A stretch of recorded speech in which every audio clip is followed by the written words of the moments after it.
When you think Steven Spielberg, you may think of Back to the Future, Jaws, Indiana Jones, Catch Me If You Can, to name a few. So many great films that continue to inspire filmmakers all around the globe. Looking at each other. That's great. It's going to be great. That's going to be great. It's going to be great. That's going to be. But there's one film hidden deep beneath the cracks of the underrated graveyard. One film that remains in the back of my mind when it comes to animated movies from 2011. And this really seemed to be the year for them. The film I'm talking about is The Adventures of Tintin, an animated movie from Steven Spielberg and Peter Jackson, not to mention a soundtrack by John Williams. The cast list for this movie is absolutely stacked with legendary names and talent, but I'm getting ahead of myself. As intriguing and action-packed this film looks, 13 years later, was it really good? Let's find out and revisit The Adventures of Tintin. Also known as Tintin Can't Catch a Break for about an hour and 47 minutes.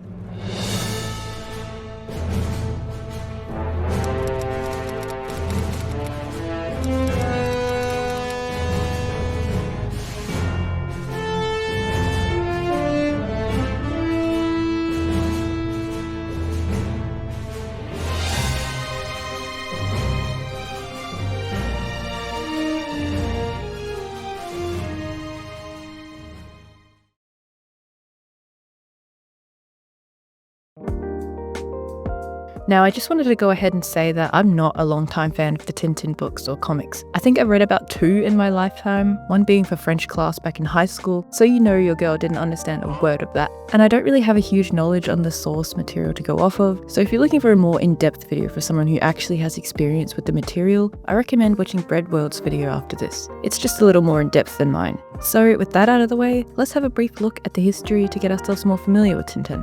Or Tintin, as originally pronounced in Belgium. The world-famous comic series created by Georges Rémy, or otherwise known as Hergé. I'm sorry if I pronounced Hergé wrong a lot in this video, it kind of just slides off my tongue a little bit sometimes. So, in 1929, about a young Belgian adventurer and reporter, Tintin, and his faithful dog Snowy, usually accompanied by Captain Haddock and other characters, as they uncover mysteries around the globe. Hergé would then go to publish 24 volumes, including one unfinished adventure that was left incomplete at the time of his death. While researching for this video, I came across a website called Tintin.com. You don't say. Which is basically this huge source of information and archives. They've released an app containing the books and more to place Hergé's work at the heart of a digital challenge. So if you're interested in reading them for yourself, especially on the go, I recommend having a look. The 2011 movie Adaptation is one of many over the years. From radio shows... Hold on, Snowy. Hold on. What? A bone? Aren't you ashamed, Snowy? No. To an animated series and several animated movies. Not to mention a couple of live-action movies with the version of Tintin who's way too old to be in between this age bracket. Spielberg was always an admirer of Hergé's work. Following his death in 1983, he acquired the film rights, drawing inspiration from the volumes The Crab with the Golden Claws, Secret of the Unicorn, and Red Rackham's Treasure. Which is sort of a double truck book. And so we thought we would use elements from Crab with the Golden Claws with the Caribou Jean and the introduction of Haddock, then collapse both a section of that with a lot of The Secret of the Unicorn, and we had our movie. The film was originally going to be shot in live action, but Spielberg decided to eventually drop that idea as he really wanted to have the characters look as close as they could to the source material without having to use crazy prosthetics or makeup. So it was decided that motion capture would be the best way, as it still captures that realistic look and feel. Before Spielberg made that decision, he took the concept of Snowy, Tintin's dog, to Peter Jackson's company, Weta Digital, for some test animations. Hello. Sorry, just a little nervous. The film took a total of 7 years in production, an effort that paid off with a fast-paced story, stitching together plots from the original books. The film opens with Tintin, voiced by Jamie Bell, getting a portrait done at the market. Fun fact, this is actually a reference to Hergé himself. I have to say, your face is familiar. Have I drawn you before? Occasionally. We see a pickpocket strolling around the market, doing what he does best, which Snowy of course immediately notices before anyone else and goes off to investigate. They should really just call this series The Adventures of Snowy at this point. He comes back shortly after hearing Tintin call for him, but he's already distracted by this model ship for sale, the Unicorn, and immediately takes interest and buys it, originally buying it for Captain Haddock in the books. However, Spielberg and Peter Jackson thought it would be best if they could somehow incorporate the meeting of the two characters. After Tintin buys the model ship, he's immediately hassled by strange men begging to buy it off him, warning him. Tintin insists that it's not for sale and goes on his way home. Wanting to investigate further what has attracted so many people towards the ship, he's interrupted when a cat jumps through the window and Snowy chases it. breaking numerous things around the house and the ship in the process, leaving a metal object from the ship to roll under the cupboard, going unnoticed by Tintin. Tintin goes to the library to learn about the unicorn. The ship set sail from Barbados in 1676 on one of the most ruinous voyages in maritime history. But when he gets back, he finds it's been stolen. Suspecting one of the men who hassled him earlier, he heads to the Marlins by Call, which is Captain Haddock's family estate in the comic series, to accuse the man, which is revealed to be Mr. Sakharine, voiced by Daniel Craig, of theft. But upon closer inspection, he realizes that it's not in fact his model, as it isn't broken, so it's revealed that there is to be more than one. Coming back to his apartment, absolutely trashed, he finally decides to take a look under the cupboard to discover the metal object from before, revealed to be a scroll of some kind. The same man from the market shows up and interrupts, but he's killed while trying to get the unicorn back. A man's been shot on our doorstep! Not again. And I honestly have no idea how she didn't hear this, or anyone else in the neighborhood for that matter. Tintin puts the scroll in his wallet for safekeeping. However, the next day, the pickpocket, as seen before, steals it. We are introduced to Thompson & Thompson, played by Simon Pegg and Nick Frost, which if you don't know are a favoured comedic acting duo starring together in the films such as Shaun of the Dead, Hot Fuzz and The World's End. Peter and I wanted to cast a team to play Thompson & Thompson. We didn't want to cast two actors who didn't know each other. It was suggested to us of using Nick Frost and Simon Pegg, who have worked together on a number of films. Which I gotta agree here is just some of the amazing casting in this film. Worthington's have a half-price sale on bowler hats. Really, Thompson? Great Scotland Yard! What is it? Cane's a half-price too? Shortly after, Tintin is kidnapped by Sakharine's accomplices. Delivery for you. But I didn't order anything. Well, that's because it's you that's getting delivered. And it's not long until he's in prison of the SS Attribution. Snowy somehow making it to the ship just in time, Sakharine harasses Tintin for the scroll, but luckily he doesn't have it due to the pickpocketing earlier. After Snowy and Tintin escape from the room on the ship, Tintin meets Captain Haddock, played by Andy Serkis, who is pretty much just drunk all the time and can't remember much about his past at the moment. Memory is not what it used to be. Well, what did it used to be? I've forgotten. He's just this lovable yet somewhat insufferable character that you just can't help but root for, even as he's shouting incomprehensible insults. Murdered in my bed by a baby-faced assassin! And it's revealed that he is the last of the three Haddock brothers.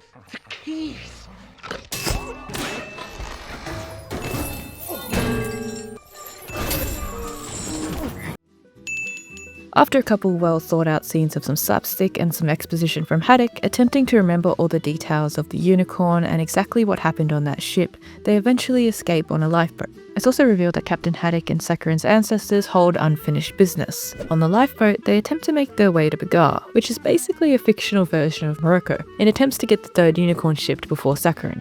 Master and commander. After a brief moment of downtime, while Thompson and Thompson are unknowingly investigating the pickpocket and find Tintin's wallet, I'm a kleptomaniac. What? It's a fear of open spaces. Poor man. No wonder he keeps his wallets in the living room. Take them all! Stop it! Pull yourself together, man! We can't take your wallets. Do we look like thieves? we are thrown right back into the action. Help me quick. Right, what have I done? What have I done? No! Captain, not that! As they are spotted by one of Sakharine's seaplanes. They eventually take over the plane but don't have enough fuel to make it to land, but Haddock, already drunken the emergency alcohol, goes to put the fuel in the plane by...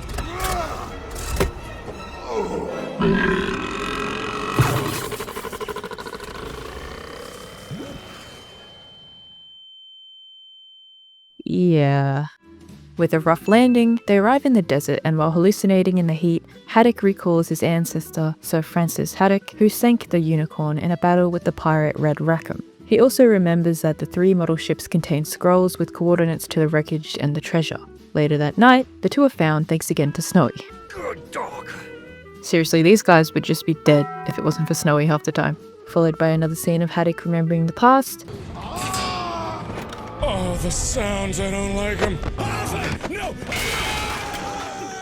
They finally make it to Bagar and bump into Thompson & Thompson, who had tracked Tintin down to retrieve his wallet. The third model is in possession of Omar bin Salad inside of a bulletproof glass container. Sakharine eventually acquires the third scroll with the help of his falcon, and it's not long until we get an unforgettable one-take chase scene that goes on for over 2 minutes while the trio try to recover it. I can only imagine how long this must have taken, and how much of a challenge it must have been, especially with motion capture. It's just incredible. However, when they reach a stop, Sakharine and his crew get away. When all hope seems lost, Haddock gives Tintin a pep talk, and it's not long until they're on their way again. And I mean seriously, not long at all. This movie wastes no time getting to the point, and I love it. We're right back where we started with a little help from Thompson and Thompson. Tintin and Haddock set up a trap for Sakharine, but ends up with him challenging Haddock to settle their feud with a sword fight on the dock's cranes. Not so different to the battle of their ancestors. Sakharine threatens to destroy the scrolls, but Tintin swiftly snatches them to safety. Convenient. Haddock shoves Sakharine overboard, where he's then finally arrested. Tintin, Haddock, and Snowy use the 3 scrolls to find their way back to the Marlinspike Hall. With a secret door in the cellar opened, they find a portion of the recovered treasure, along with Sir Francis's hat, and a clue to the unicorn's whereabouts. And the film ends with a setup to the sequel, where they would go on an expedition to find the shipwreck of the unicorn and the rest of the treasure. However, it's been 13 years and still nothing. And that was the 2011 Tintin movie, a highly underrated gem with a fantastic cast and with graphics way ahead of its time. Sure, it's not perfect, but it definitely doesn't deserve dreadfully dull and disappointing. And I wouldn't go as far as to label it in the uncanny valley, as I have seen motion capture done way worse. If anything, it reminds me more of a cutscene from a PS4 game, and there is actually a game, and oh Jesus A leg up, Christ. I'll hoist you. A leg up. Anyone seen my feather duster? Show you a feather duster, buddy. Unless you're talking about this guy. I mean, Jesus Christ, this guy is terrifying. However, it does resemble the original character design very well, as Spielberg intended, even if it does have to cross ever so slightly into the uncanny valley. That aside, I actually really loved the visuals of this movie, and I think the motion capture was a perfect choice over a live action. Even though if you do as much as squint, it looks so damn real.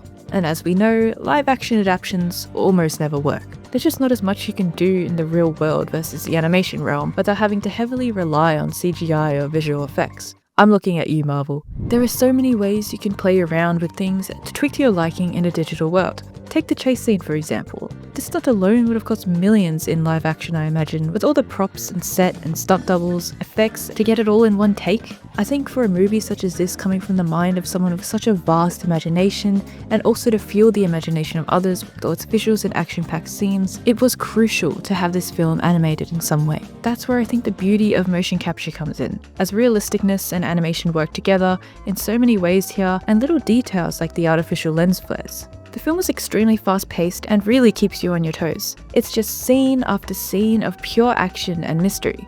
I can understand why one might get lost, and it's definitely something you really need to pay attention to, despite the vocal expedition we get a lot from Tintin. It's an Armenian word. That's our lead, Snowy. As mentioned before, it wastes no time with movie misunderstanding cliches or unimportant character disagreements. Tintin and Haddock both openly discuss how different they are, but they use these differences to work together, or they address it but continue to move on with the plot. Tintin absolutely does not accept the way Haddock lives his life. It was a bottle of alcohol and There always is. And yet he recognizes that that's who he is. And he works very hard to try to get Haddock to see that there is a better way to live his life, and that it's important that he stop drinking and that it's not good for him. The dialogue flows great, and the voices were very greatly cast for the roles. Captain Haddock was given a Scottish accent in this movie, unlike the series, and I think it suits him really well. In the books and radio shows, Snowy usually makes clever and bold remarks and comments along the way. Quick, bring it here. That was the general idea.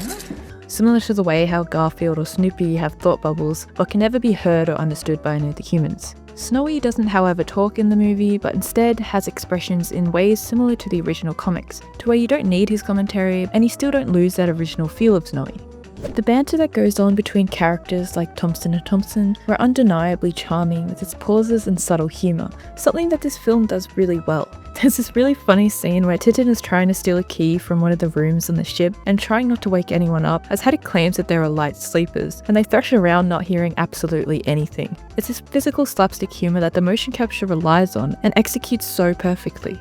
The only thing I would have to say is that the humour is so meticulously crafted, but then there's some certain other scenes with more potty humour that just really seem to be, unfortunately, crafted for younger audiences, which I thought was honestly a little bit silly when you compare it to the rest of the film's tone, but I guess it's more of a hit or miss.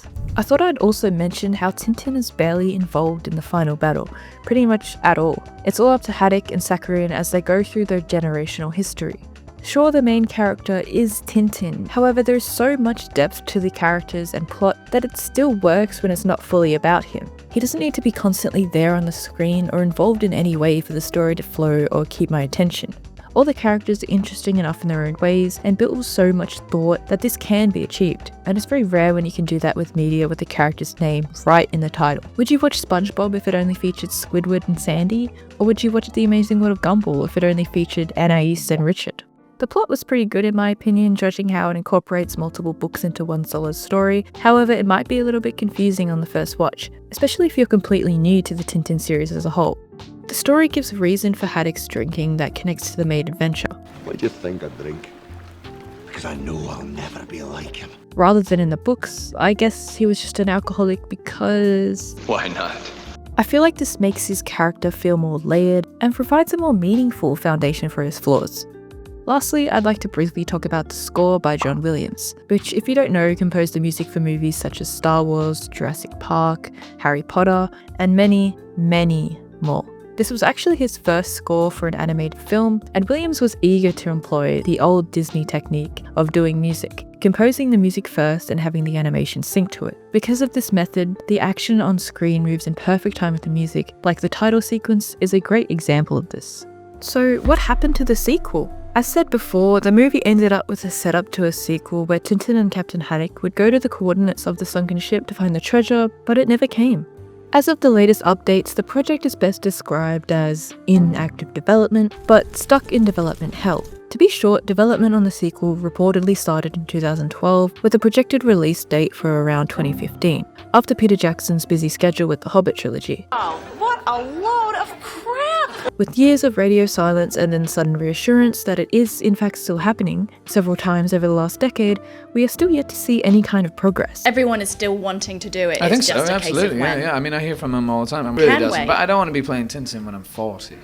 Many have lost all hope at this point, which is honestly fair enough, but I'm still somewhat hopeful for this film's eventual appearance. And hey, pretty soon Tintin will be in the public domain, so expect some kind of Tintin-related media soon. Not sure if that's a good thing or... Anyway, that was my thoughts on the Tintin movie that seems to live rent-free in the back of my head when I should be touching grass. But let me know what you guys think of it in the comments, as I haven't heard anyone talk about it for a good while now, and I'd really like to know what people think of it these days.